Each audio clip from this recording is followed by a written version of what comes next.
This conference will now be recorded. All right, so our speaker today is Claire Myers of Vantage Point Marketing Consultants.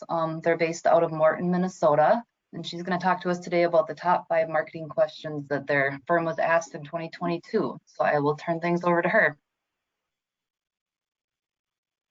Great, thanks, Steph. Hi, everybody. Again, I'm Claire Myers, and I am co-owner of Vantage Point Marketing Consultants. So if you're ever through the metropolis of Morton, you will find us on Main Street. We are in the same building as River Valley Arms and Ammo.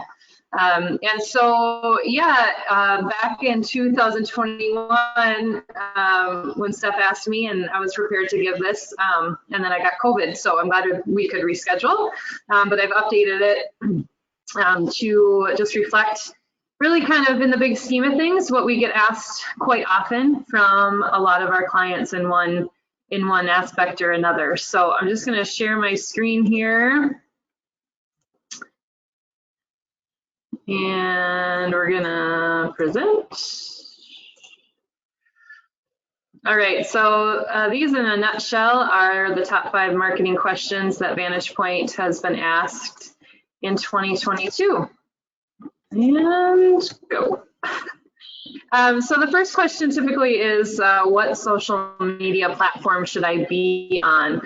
Whether they're historically maybe been on one, perhaps Facebook, or looking at joining another one, or maybe they just haven't made the leap as an organization or are a new organization to be on a social platform.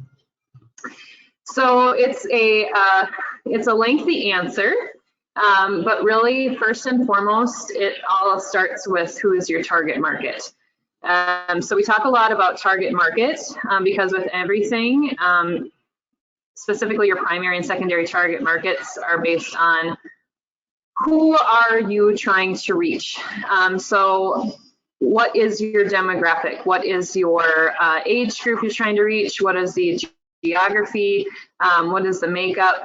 Is it a B2B or B2C target that you're trying to reach? So first and foremost, you have to identify really specifically your target. And as we all know, we can't be all things to all people. And unless you have an unlimited budget with unlimited resources, which don't we all, you're not honestly typically going to be able to be on all social media platforms with how many there are and manage them correctly. So first and foremost is identify your target market. Then identify, really be honest with yourself, like how technically savvy are you? Or do you have a team that can take that on? In the world that we live in nowadays, things are constantly changing. Even in this industry, in marketing, day in and day out, everything changes. And so unless you are able to give your time and stay up to date with all of the changes that are happening on social to fully capture those audiences and stay up to date, you really just want to identify if you're able to do that or not. This is funny because it happened at the last Lunch and Learn that Heather and I did. We gave a business, Facebook for Business Lunch and Learn. And Heather and I had prepared our presentation. We had looked at it the night before, making sure everything was ready to go. And literally the next day we came and we set up.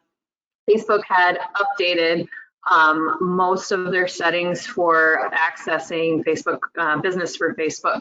And it was a great example because we just said to everyone, like, this is how quickly things change. And even if you're in this industry, you're sometimes just having to wing it and relearn it. So second, what is your service area? So different platforms based on, Facebook, LinkedIn, Instagram, TikTok, Snapchat, they all can kind of target different service areas. So if you are a professional business service, perhaps you're reaching out to B2B customers, you might be better served by being on LinkedIn versus being on TikTok. Now, if you are reaching out, again, it goes back to your target market.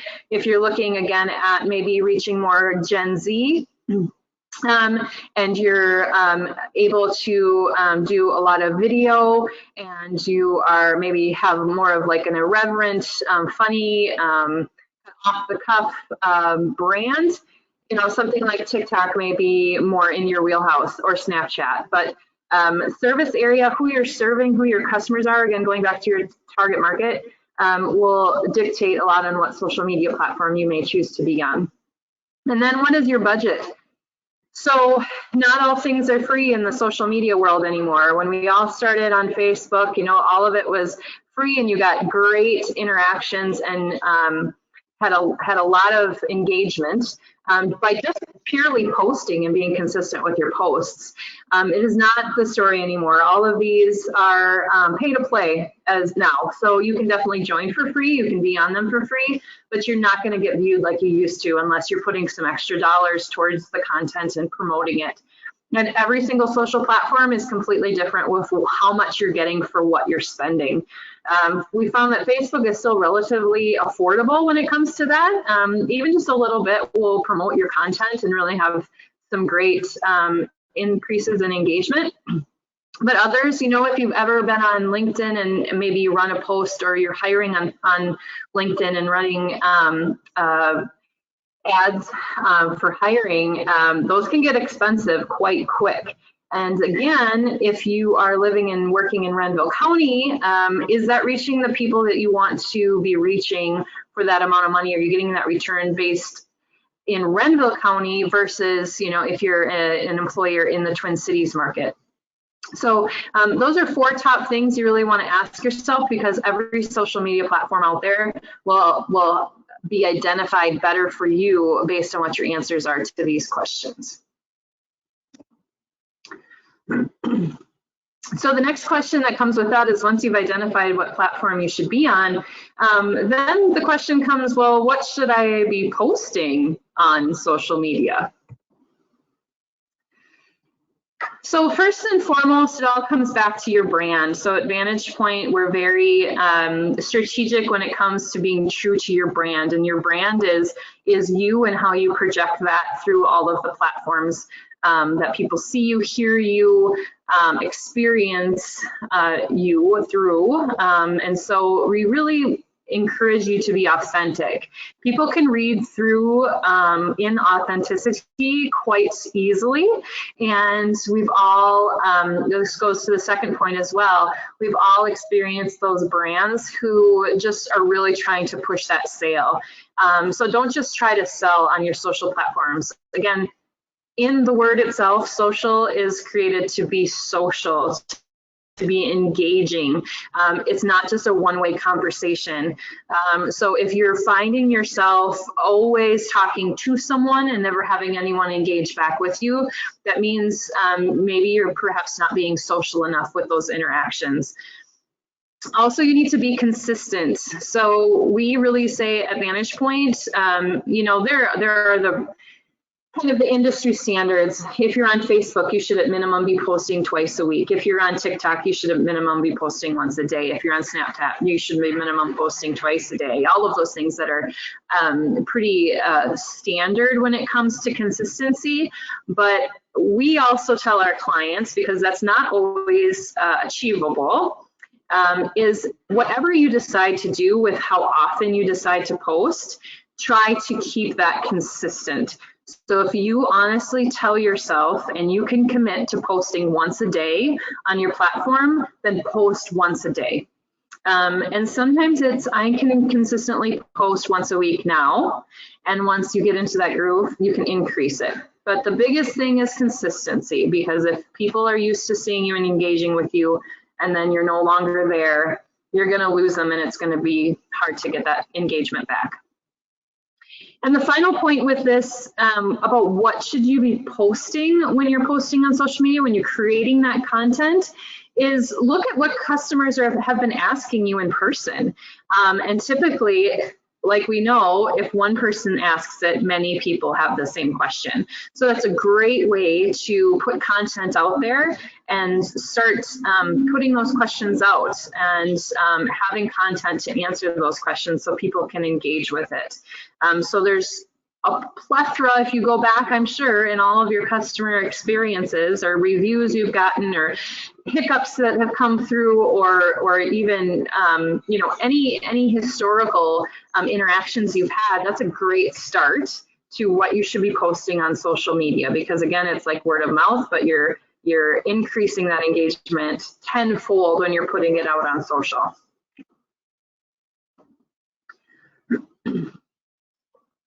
The third question, as you can see, these kind of roll in order, but so once they've answered those couple of questions, then again, we've talked about, well, then how much content should I be creating per month or per week, and how often should I post that? So again, as I alluded to earlier, it really depends on the platform. So there's a lot of metrics and data back out there that, you know, really say this typical Facebook user checks their Facebook, you know, X amount. I think right now the average is like 80 minutes per day or something like that, scrolling through. So you can kind of work backwards from that. It's also your target market. LinkedIn, if it's a B2B versus a B2C. If Gen Z is your market, you're going to be wanting to post a lot more because they're looking at this content quite a lot more often than, say, a Gen X. So first, back it up to what platform are you posting on. And then, like I said, pick a schedule you can keep so you can stay consistent with it. Third is something that we are huge proponents of at Vantage Point, and it's watch your analytics. So every single social platform out there has analytics, and now they can get really, overwhelming. There are people with full-time jobs that all they do is manage analytics and make reports. Majority of us in the world we live in do not have that person on staff, but there are a ton of analytics that are there to be helpful for you. So, you know, some of the bigger ones, they will show you when people are engaging with your content the most. So if you're consistently posting when you get into work in the morning at 8:05, but the majority of your followers are not looking at your content until 6:30 p.m. at night, or getting online until 6:30 at night, that's a great heads up that, hey, I should maybe not post until later in the day. So they're engaging sooner along the timeline that I'm posting. So keep a look at those analytics. It's just little tidbits that can help you be more strategic with the work you're creating. And then the quality of your content matters more than the frequency. At the end of the day, if you're just posting to post and it's not having any engagement, or it's not, again, taking them through the sales funnel and having them have the call to actions and following through on that you're hoping for, it's busy work for you. And God bless you if you got time to do busy work with no return on that investment. But again, we want to be work smarter and not harder. So create content that really is quality, that gets a lot of engagement, that's really on point, and don't stress as much about how frequent it's coming out.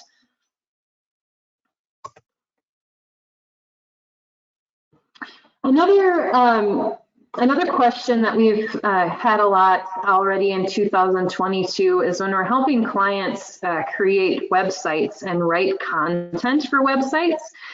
We talk to them a lot about call to actions. So what action do you want the user to take when they're on your site?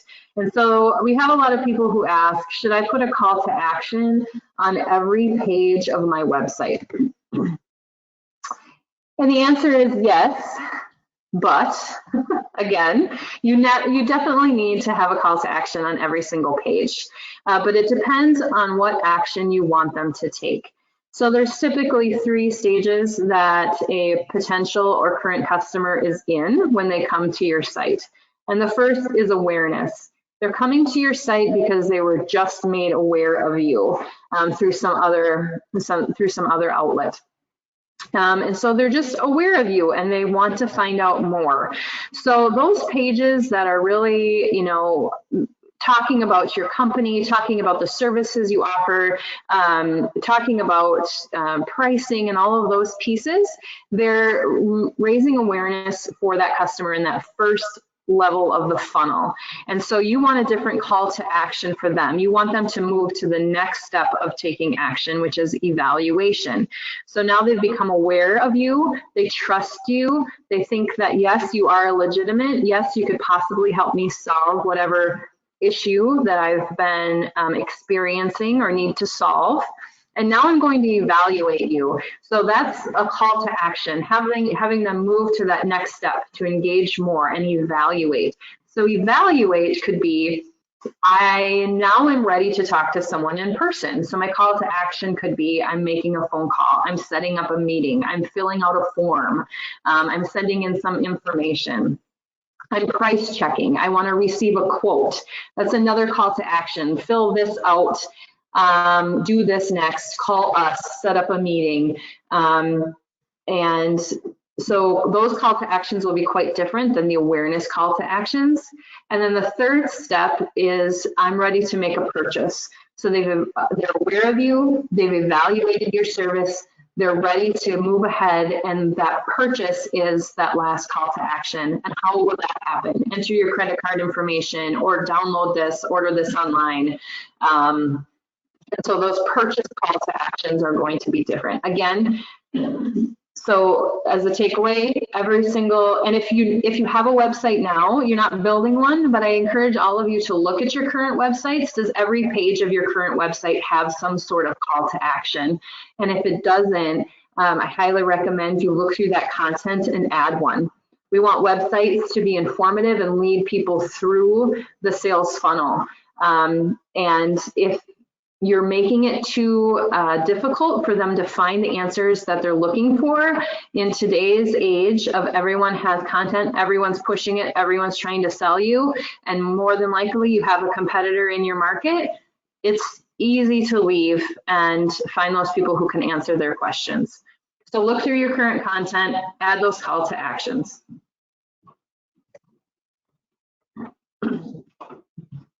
Another question we get when it comes to websites is, do I really need a blog? So blogs we found are still very helpful for a number of ways. And it really doesn't matter what industry you're in, whether you're B2B or B2C. We found that 67% of B2B companies who have a blog receive about 67% more leads than those who don't. So blogging, again, is content that you're creating to share that is updated consistently. So you might go to websites and see that they have a blog that's posted every month, a blog that's posted every week, a blog that's maybe updated every day. It's new, fresh content that is written and is put out to answer questions specifically on the website. And blogs are very helpful because they help your company rank on search engines.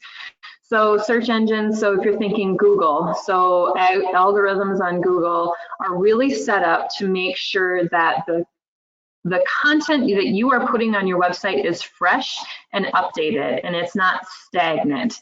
And when a search engine sees that a website is consistently updating, is consistently putting out new information, they're gonna say like, oh, someone actually is paying attention to this website, they are engaging with it, we're gonna bump them up in our search rankings versus something that's just set and forget. So blogs are also to share information about a given topic. So this is an opportunity for really up-to-date information that your customers may be looking for, to share it on something that you own. Remember, you don't own any social media platforms, so they can go away tomorrow and you have nothing of it. All of that work is gone. You don't own it. It's not yours. You do own your website. You do own all the content there. So it's another way to get someone off a social platform to find out more information that they're curious about, put them on your website. Remember those call to actions. This is a great piece of that awareness step. They can come, they can read more information on your blog about a specific topic of interest. You know, specifically, we had a lot of clients at the start of COVID and moving through COVID when it came to changes in tax returns, filling out like a lot of the grant opportunities that were out there. It was really information that was coming out really quickly. It was changing very often. It could definitely be something that was very confusing to learn about and read if you went to, say, a cdc.gov, any .gov website, let's be honest, could be confusing. And so if you were a business that could help someone with that, you would put that on your website in your own words and be that resource. Because then, like for the next point, it attracts visitors to your site. A big piece of blogging is to be recognized as an industry leader, as that knowledge source. It's a great way to take knowledge and reinterpret it and write it in your own words and something that your customers will understand. Kind of sometimes take out that industry jargon that your customers would find, say, on an industry site. Reword it and then use it as that call to action, because if they're interested in it, if they're looking for more information, chances are they're going to need help with some aspect of it, or they will down the line. And if they've been reading your blog to stay up to date, they're going to be looking at you as the expert. And then it's just that way to cultivate your online community and engage with your audience. Again, so many people consume information in so many ways. So it all goes back again to that target market. How do people consume your information? What do they want to know about? How do they want to engage with you? And so writing things that are focused on that target really helps you stay engaged with them. And you can look at your analytics on your website. You can easily see how many people are reading your blog, how long they're staying on that page, and really use it to your benefit. It's all about being able to speak to your customers, current or future, consistently. And if you can't talk to them on the phone, if you're not seeing them in person, a blog is a great way to keep that conversation alive.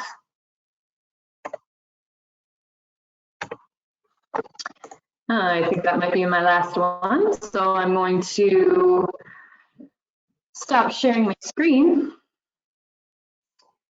So it's just a quick overview of the top 5 questions we've had in 2022, just to keep it short and sweet. But are there any questions on any of that, or any other things anyone would want to share?